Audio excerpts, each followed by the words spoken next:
We remember things 22 times better. This was a Harvard Business Review quote. 22 times better when it's told to us in the form of a story, right? So telling the story of like, how would you feel as if this was happening? Or we have a lot of elderly people that are calling in, right? And now all of a sudden you're painting a picture. Love that. You talked about how you can, though, never feel like you truly understand the customer, right? That there's a continuous cycle of customer learning, which leads to a competitive advantage for the experiences you can create for them. Tell me a little bit more about that, if you could. Yeah, I think as customer service leaders or customer experience leaders, we do know the customer. Most of us have spent many, many years in that realm learning.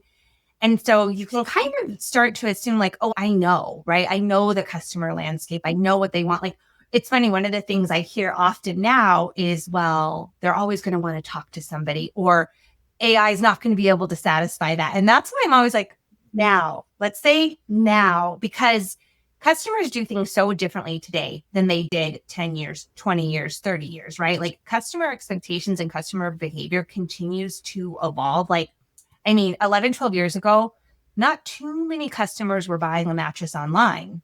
Right now, loads still love to purchase from a retailer. That is always a great way too, but we do have quite a few customers that feel comfortable purchasing online.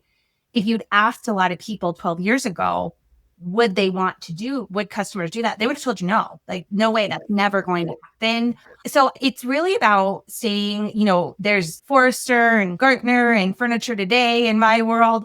So I would encourage leaders or anybody really to like read, stay up, pay attention, listen to things, because sometimes our preferences we over leverage, right? Like, again, I'm an AI enthusiast. So I'm like, I'll talk to AI all day. Like if AI can tell me jokes, I'll laugh at those jokes. I'll feel connected to AI, right? I am 2 feet in, let's go. But that's not everybody, right? So if for my business, I was like, listen, we don't need people. We can only use AI because I'll talk to AI all day. That'd be probably a pretty significant mistake at this point, because that's not really where the customer is. And so I think while we should trust our intuition and the data that we have, it's also not over leveraging our intuition or what's today with what could be tomorrow, because it does change fast at different times.